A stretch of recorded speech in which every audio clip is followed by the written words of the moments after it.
there. However, I'm being ruthlessly pragmatic. I'm now going to say to myself, well, I'd love to write those 2 essays, but unfortunately, the way in which conflict is shown, well, they've sort of been there, done that. Responses to grief, they've sort of been there, done that.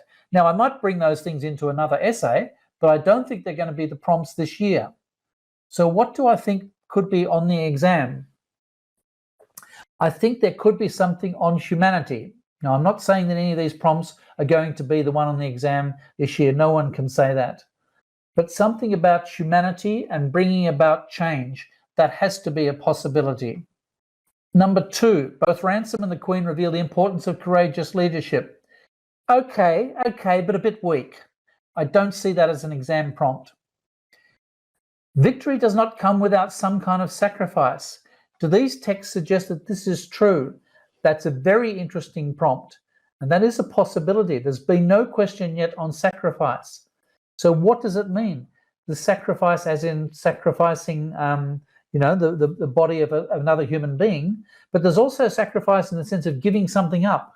The Queen's being asked to sacrifice tradition, what she understands by tradition, sacrifice that and try and find something else inside yourself. Priam is being asked to sacrifice something, all the glory and trappings of being a king. He's being asked, well, not being asked to, he is asking it of himself.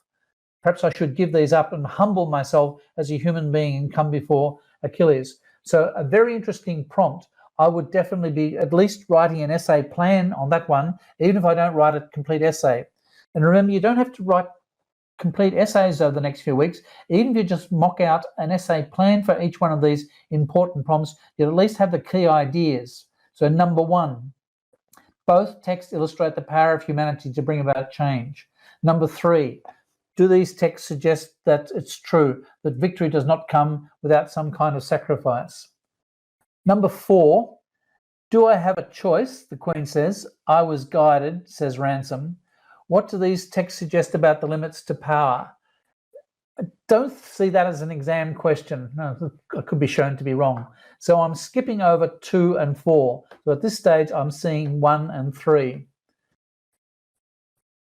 Number 5, again, brings in the idea of humanity, but links it to duty, the need to reconcile duty with one's humanity.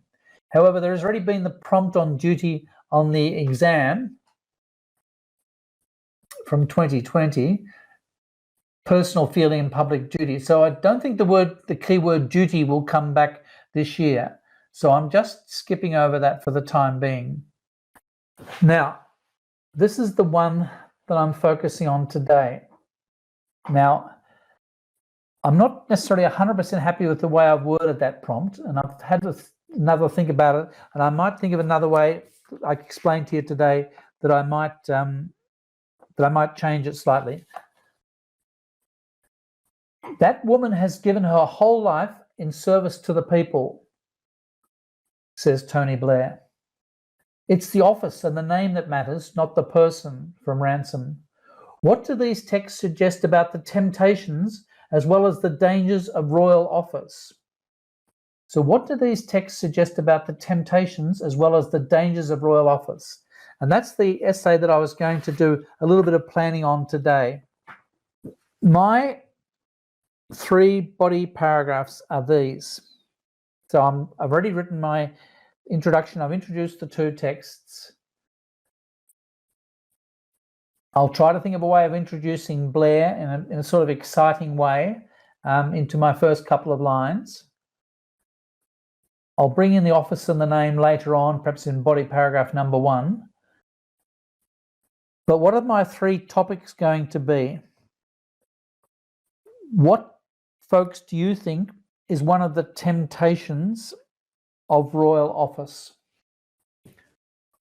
Would anyone like to come into the chat room at that point and say, what do you think is one of the temptations of royal office? Priam manages to avoid it, but I don't think the Queen does, especially during times of crisis.